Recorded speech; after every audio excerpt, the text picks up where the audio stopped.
And welcome to another insanely great experience. I don't even call this entertainment. It's not education, it's not entertainment, it's an experience. You're going to feel this from the inside out today. The hair on the back of your neck is going to be tingle, tingle, tingle. And not only that, but you're going to feel like everything's starting to head in the right direction. Why? Because perhaps it is. This might be the beginning of something special that begins with the simultaneous sip. You don't want to miss it because it could be the key to unlocking all of the happiness for the rest of your life. I'm just saying, you might regret it if you miss it. And all you need is a copper mug or a glass, a tankard, chalice, or stein, a canteen jug, a flask, a vessel of any kind. Fill it with your favorite beverage. I like coffee. And join me now for the unparalleled pleasure. It's the dopamine of the day. Thing makes everything better. It's called the simultaneous sip, and it happens now. Go. Yes, the oft-quoted verse. That's correct. Oh, that was so good. What is that? Well, what's happening lately? So CNN's streaming service called CNN Plus, it's not a plus anymore. So CNN Plus got minused. So their new owners of the company that bought CNN said, let's get rid of this lame service that only reportedly had 10,000 subscribers, which is, I think the bad part was not, if you think about it, the bad part is not that that they didn't get a lot of customers. What? Okay, somebody paid $50 for the most obtuse comment on YouTube ever. But the problem, I think, with CNN Plus is that as a subscription service, and it was subscription, right? That was the whole point. I think this is where CNN showed the world how much people valued their content, because nobody would pay for a little extra. Isn't that the real problem? So the real problem, I don't think, is that it didn't work out as a technology or as a business model. I think what it did is it showed that the flagship of the property, the main TV show, probably isn't something that anybody would pay for. Now that kind of makes sense, doesn't it? Because you would think that you would see the same news for free somewhere else. But would you see the same news that's on Fox News for free somewhere else? Because they have a streaming service that is still around, so must be doing better. If you think about it, CNN actually doesn't have a product, because their product can be substituted with, how about nothing? I'll just watch MSNBC, and I'll read the New York Times, and I'll look at a website, and I'm going to see the same news. You know, because the left-leaning news has lots of competition. So that's really the big story, is that nobody would pay for it. Here's a smallish story becoming a big story. And I wonder if the big corporate press will pick up on this or not. I think they might have to kill this story. But as you know, Michael Shellenberger is running for governor in California as an independent, which normally would be just sort of the graveyard to losing an election. But he's the most unique candidate. Well, that doesn't make sense. Nothing is the most unique. But he's the first candidate I know of who's tried to run on competence and knowledge. Somebody was going to try it eventually. So all he does is he's got books that are exactly on topic that he has researched, and so he has very specific solutions that are exactly tailored for the state. They have wider application, but they're perfectly suited for running for governor. So he's demonstrated a body of knowledge in great detail, along with solutions to the specific problems of California. And he just won, here's the big news, He just won a coveted endorsement from one of the biggest endorsing groups, taxpayer groups in California, whose name I dumbly forgot to copy and paste into my notes. But the point is, he just got a huge endorsement as an independent. And it's not an accident. It was the Jarvis, somebody will tell me it's the Jarvis tax or somebody, blah, blah, blah. So it's a very influential group.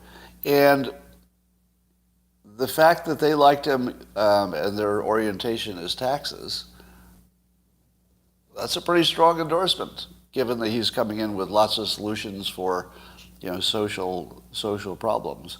The fact that the tax people like him also, like who does that?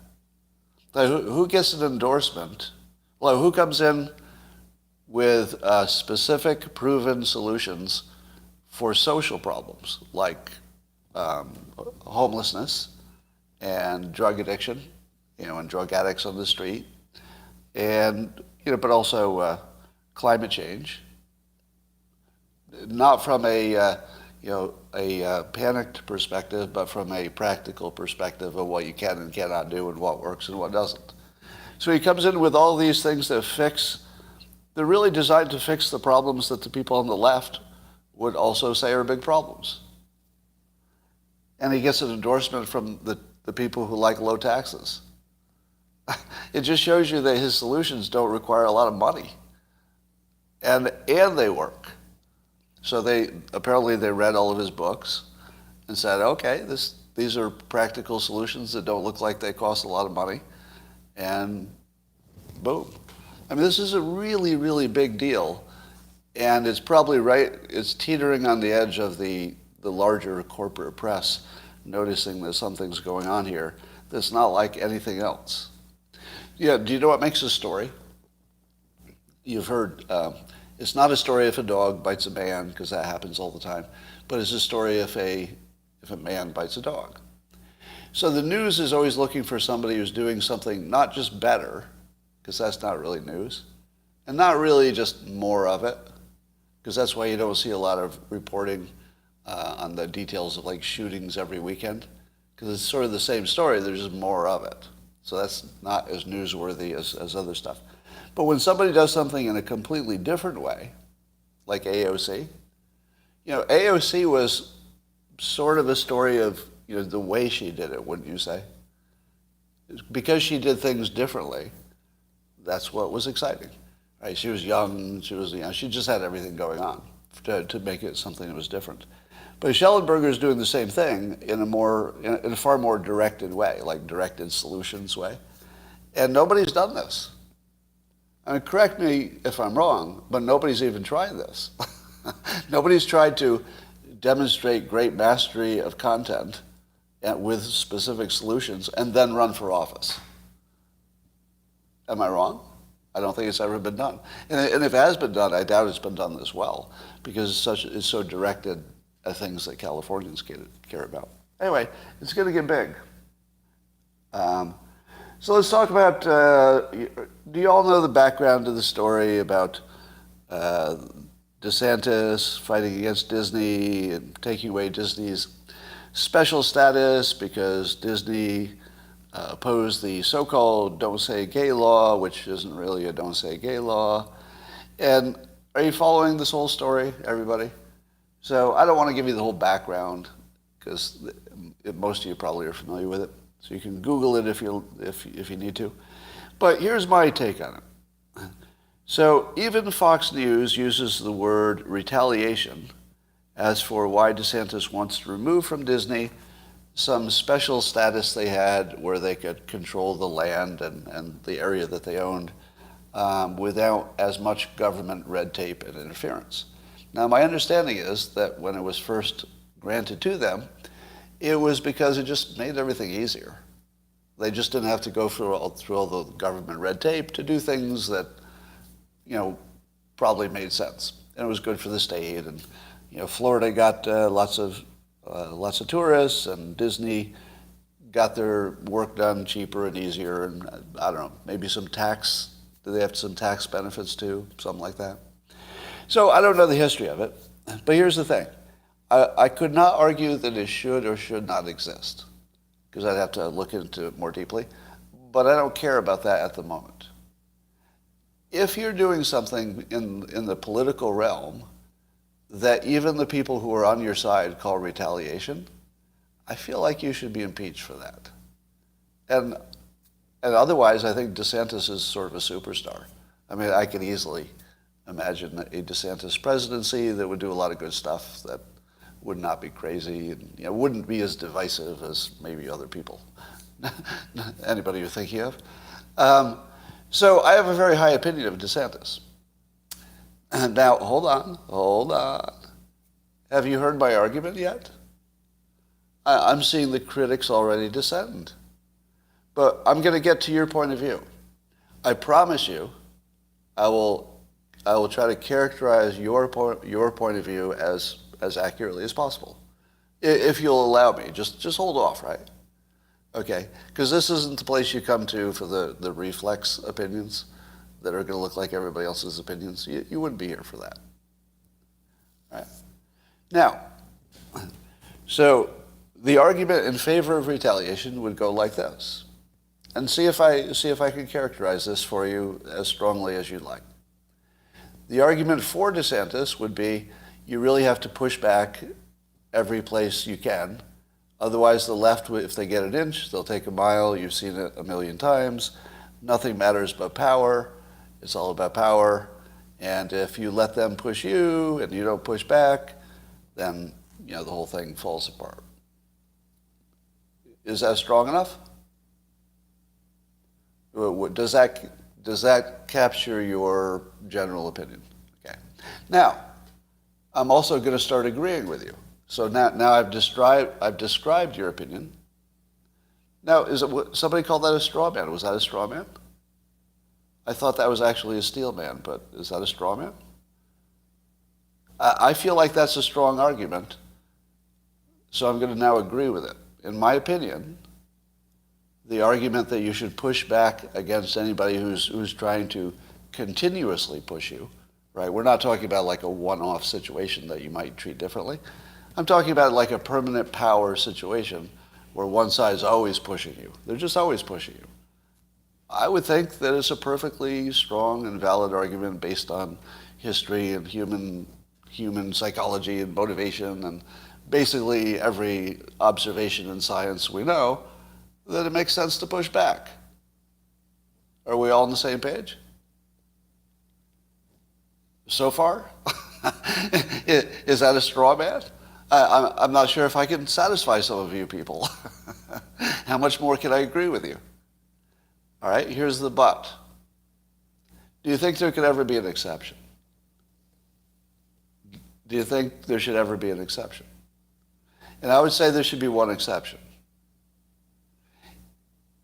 It should be if you can't win with your argument in the realm of politics, if your argument isn't strong enough, and so you resort to something that's literally called retaliation by your own side, for something that's a separate topic, everybody would agree it's a separate topic.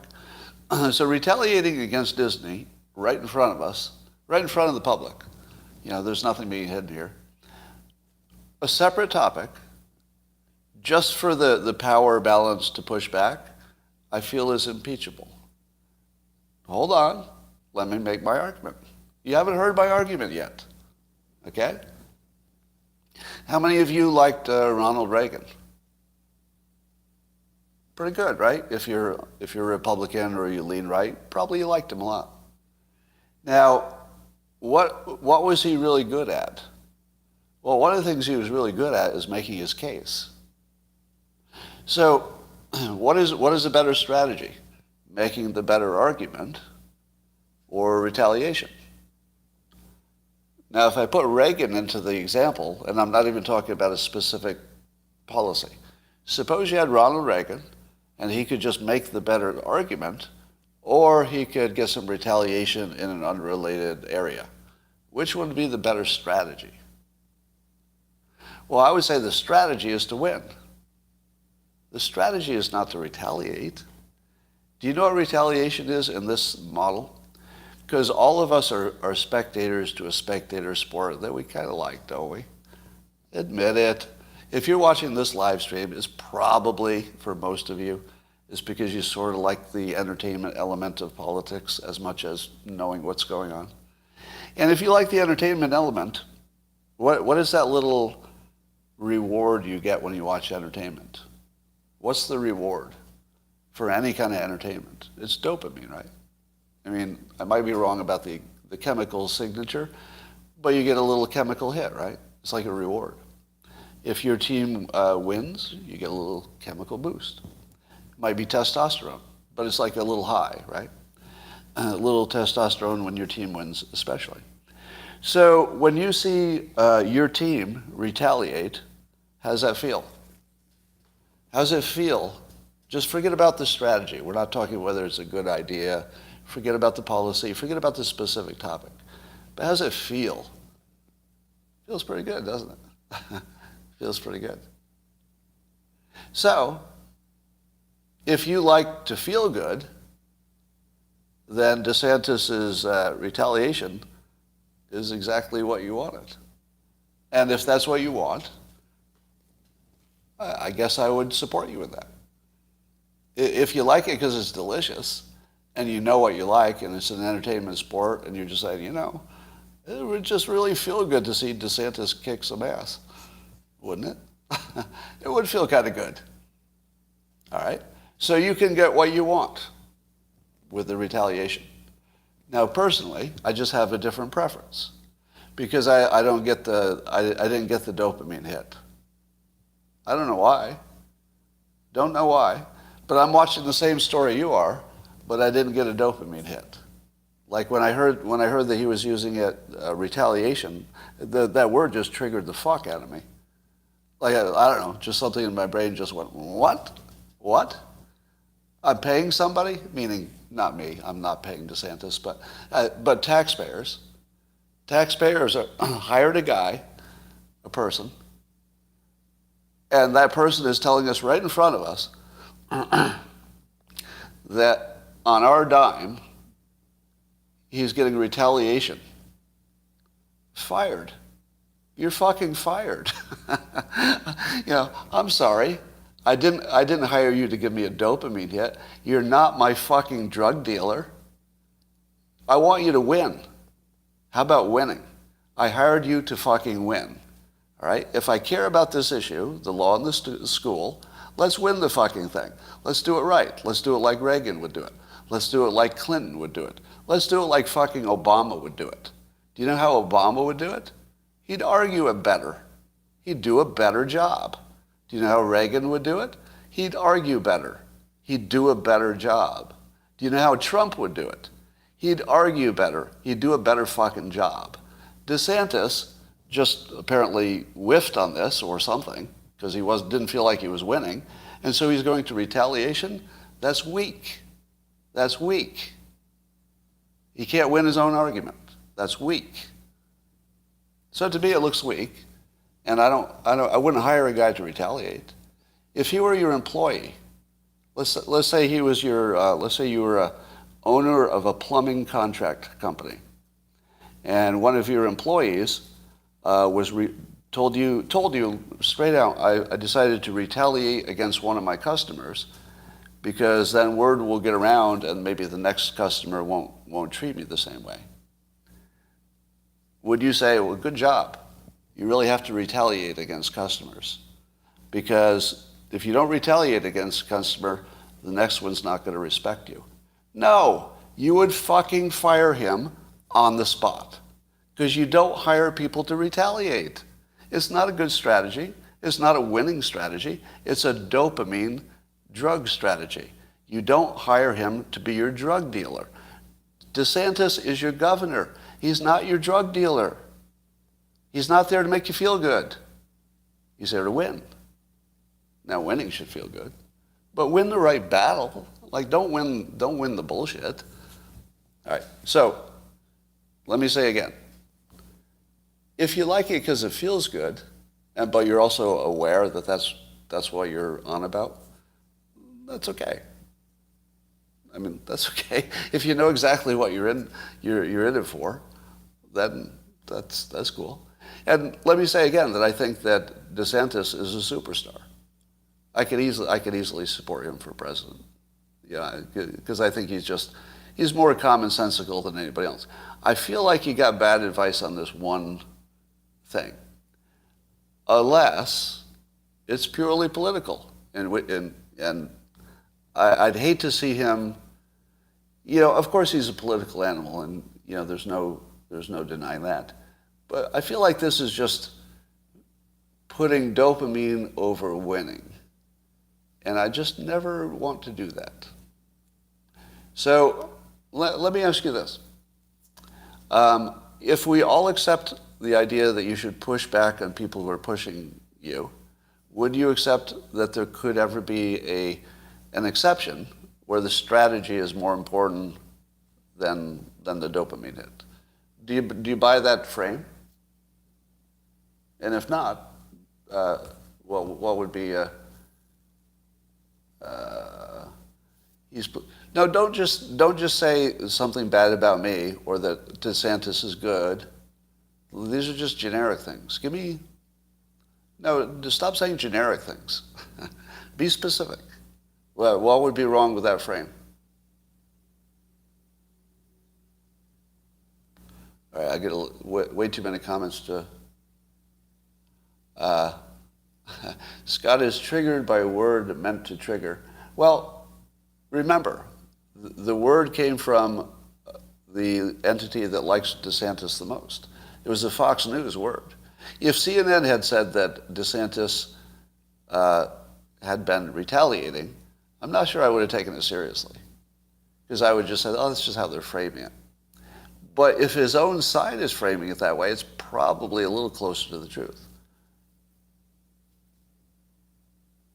I can laugh at your opinion all I want. Actually, you can. So if you get a dopamine hit by feeling that you're smarter than me on this topic, or that your strategy would be more effective, then I'm in favor of that. If you could get a dopamine hit any way at all, just go ahead and do it. Anyway, I'd rather win than get a dopamine hit, but that's just me.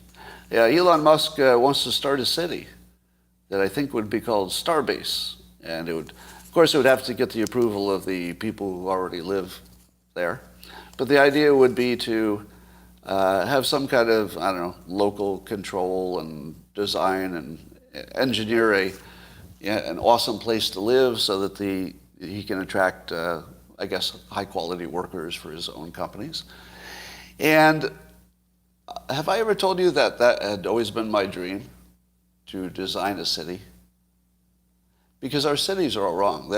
I keep hearing who's got a good idea for fixing crime in our cities and everything. And I keep saying, why would you fix cities?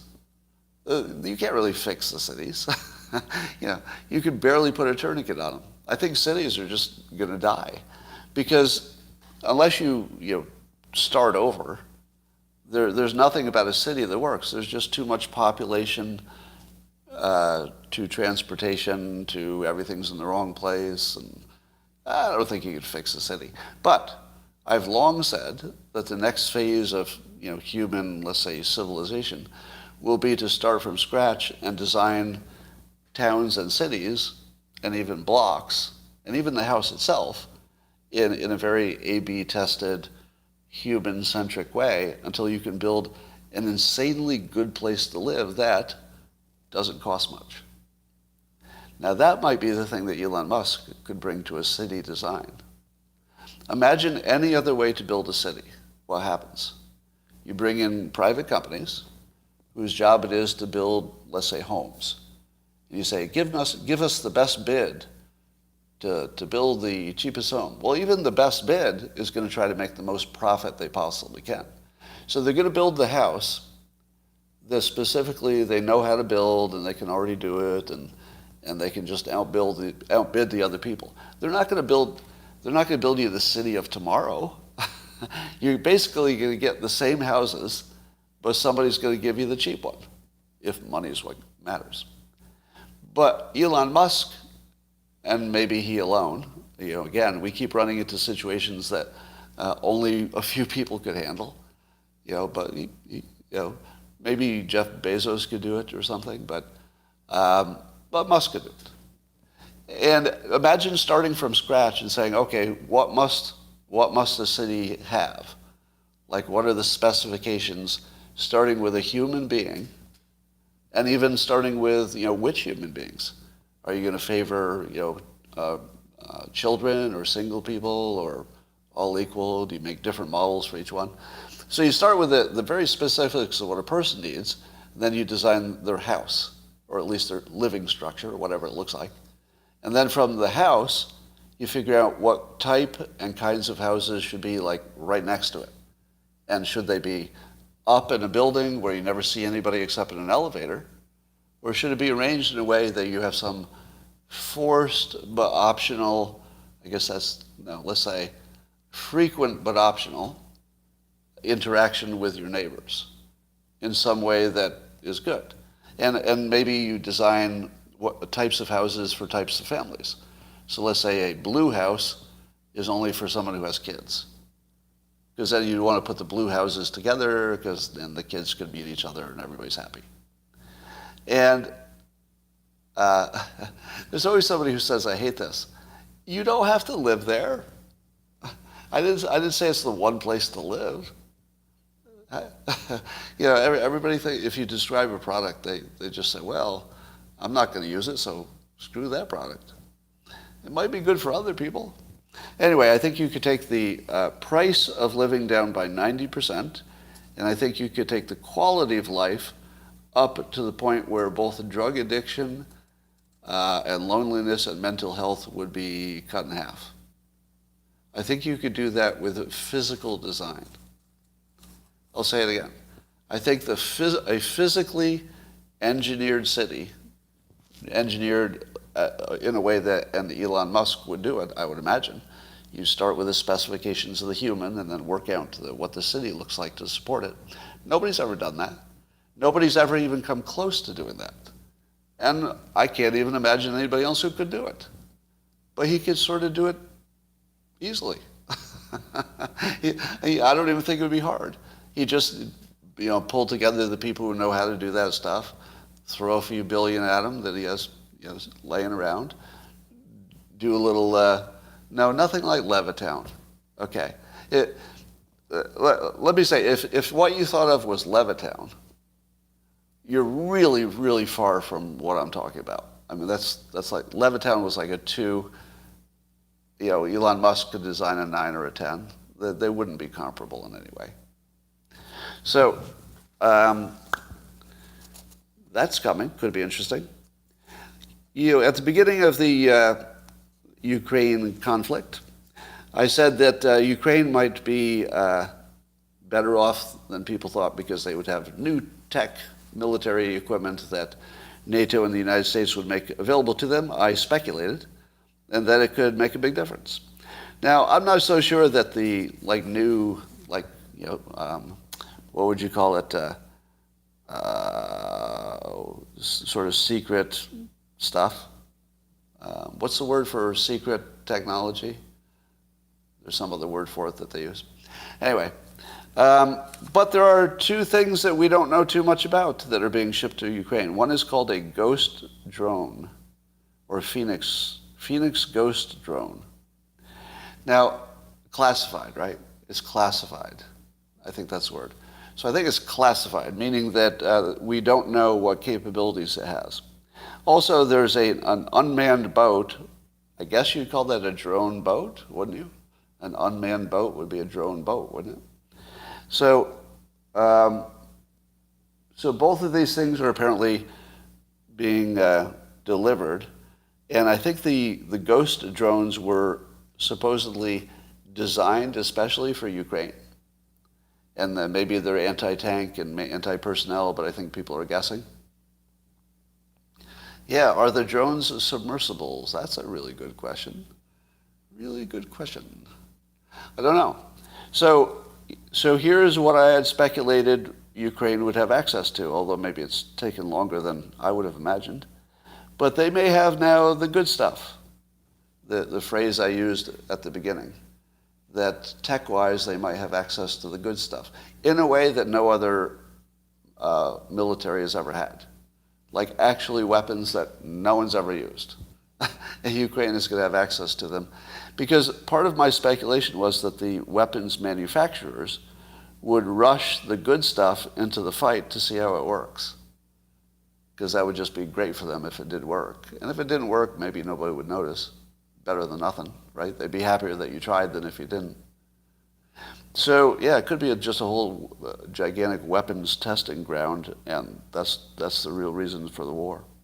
I wouldn't rule it out that the defense contractors have created a war just to test stuff.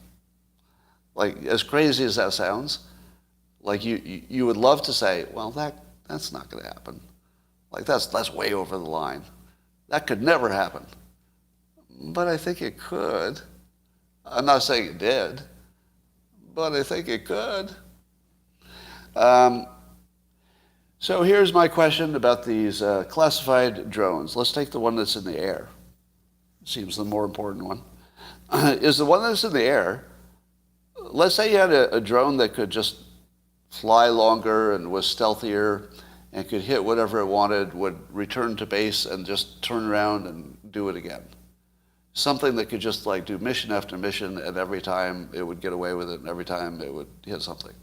What if they have something like that? And how many of those would you need? Because if you've got little switchblades, like they're all suicide things, but what if these are not suicide things, and they have enough munitions, and it just never gets hit, and it can just go out and hit anything it wants? Well, wouldn't it start with whatever's the most important assets that the Russian army has, and just take them out? Seems like it would just take out the most important stuff. So it would take out then the anti-drone stuff, and then the regular drones could get in there, sucking more dopamine, fantasizing about a longer war.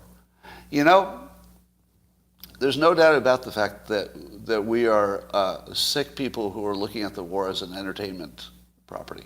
If you're far enough away, it's actually interesting in a way that makes you feel icky, but it's interesting. And I don't know how to change that, right? So there probably is a dopamine hit talking about a war. I wouldn't doubt that at all. But that doesn't mean I should enlist, just to address your comment there. All right, so that's happening. So Jonathan Turley had an interesting article in which he thinks that Elon Musk's bid for Twitter is going to put the board in a tough place because his offer is so good, especially if he were to increase it, which is the rumor. It's going to be hard for the board to justify that they're actually working on behalf of the stockholders. So this is going to get really interesting. Rasmussen had a poll about masks and the airline decisions to drop mask requirements. And 51% said it was a good idea to drop the masks on planes, to which I said, what? What kind of bubble have I been in that only 51% were happy that masks are dropped on flights? Are you surprised? 34% said it's a bad decision and they would prefer that masks were required on flights. 34%? 34% is exactly the amount of Americans who don't fly.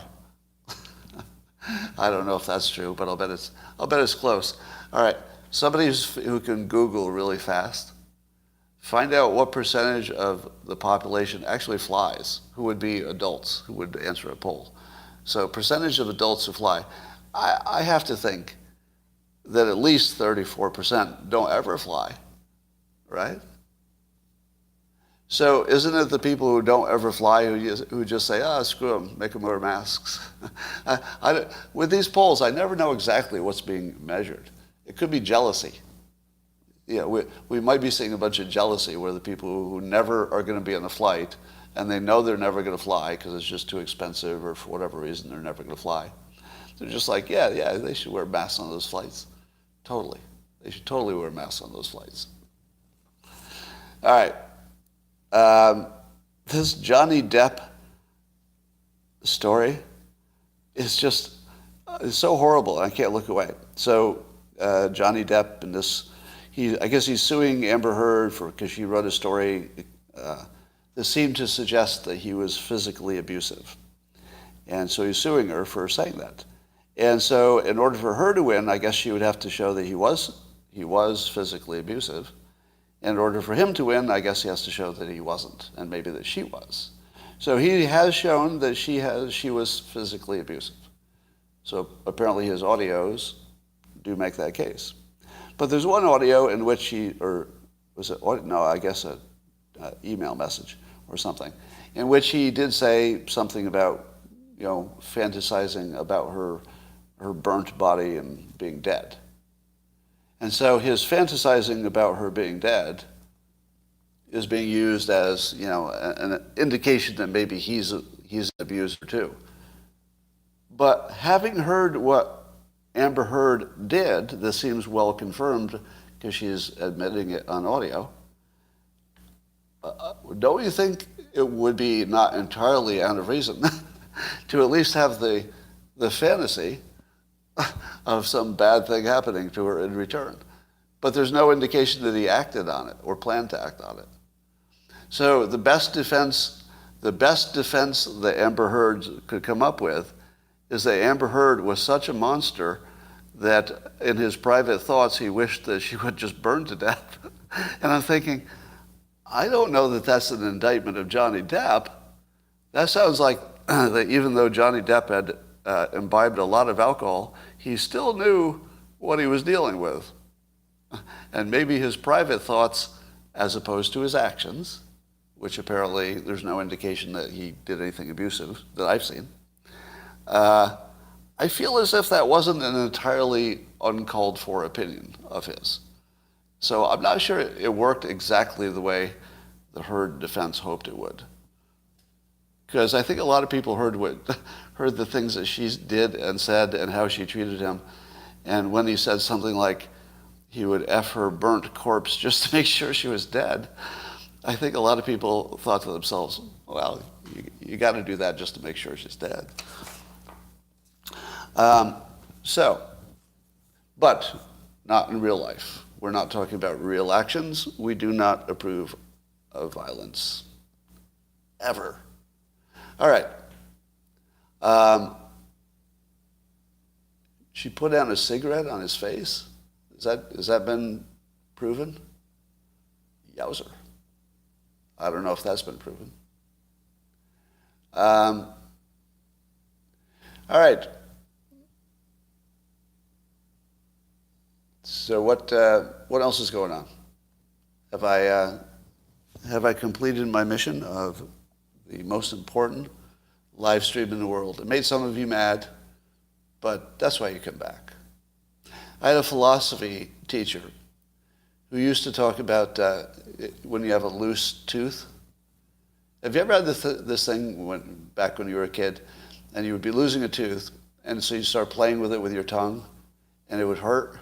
Like you'd push it, and it'd hurt, and you just keep pushing it, and it'd just keep hurting. And you just keep hurting yourself until it came out. And you would talk about that being, like an analogy for life. We're always hurting ourselves, but we're pushing through. Oh, the Mike Tyson. How many of you saw the video of the drunk guy mocking Mike Tyson just mercilessly on a flight until apparently Mike Tyson turned around and punched him in the head several times? Now, unfortunately, the video only shows the mocking part, but I only saw a still picture of Mike Tyson leaning over it looks like he's leaning over his seat to punch the other guy. How much I wish I'd seen the video of that, not the still picture, because Oh my God, did that guy have it coming? There is video? Oh, there is video. Okay. Well, I've only seen the still picture. Maybe they didn't want to show the video because it was too. So, which reminds me of I just watched a clip of Joe Rogan. I guess he was recently interviewing MMA fighter Jake Shields, and Jake Shields was at some event where there was Antifa, and apparently, as he tells the story, he was pulling some people off. He was pulling some Antifa people off of somebody. So Antifa was attacking somebody, and he was pulling them off, which caused Antifa to turn on him and call him a Nazi. So they're like, get the Nazi. So they attacked him, but unfortunately he's a professional MMA fighter. So as he subtly put it, he dropped two of them. I would love to know what that meant. I think that was the word he used. I think he said he dropped two of them or something like that. Well, whatever the exact word was, he was very unspecific. But I always thought to myself, how much fun would it be to be a professional fighter and to find yourself in a fight that's like a legitimate fight? Just an actual, okay, this is actually a street fight, and I have a complete right to fight back. And I suppose you've got the legal problem that if you hurt somebody, you're a lethal weapon and they're not or something. So that, but there has to be some limits there. But it had to be fun. Like, it had to be like a good day for him. It's like, oh my God, I got to knock out two Antifa guys. And I'm thinking, if you knock down people like for a living, like that's your sport, that must have been just such a fun day. Talk about dopamine. Just don't kill him. You don't want to hurt him too badly. And I feel like Mike Tyson knew just how hard enough to punch. Like he's an expert puncher. Maybe not. Maybe he just punched him and because he was mad. Who knows? Tyson retaliated. Yeah. Now, just to be clear, I'm not opposed to retaliation. You just have to do it when it's your best strategy. If it's not your best strategy, well, then I'm not going to pay somebody to do it. Why would I pay somebody to do a suboptimal strategy? But no, retaliation has its places in the right place. He's been in trouble for assault before, so. But I don't think any. Can you imagine a jury seeing that video? If you were on the jury, would you convict Mike Tyson? Let's say the guy recovered. He just had some bad bruising, but he wasn't badly injured. Can you imagine? I can't imagine convicting Mike Tyson for that. I would laugh that off. I would say, nope. Saw the video. Nope. But he technically broke the law. Yeah, I know. It's your job as a sworn juror to follow the law, not how you feel about the case. I know. So what do you vote? Not guilty. I don't know. I don't think you could slip that one past the keeper. That guy will sue? I don't know. Maybe. All right, that's all I got for now. I'll let you go early, get some work done, and thank you for joining the most provocative live stream of all time. Bye for now.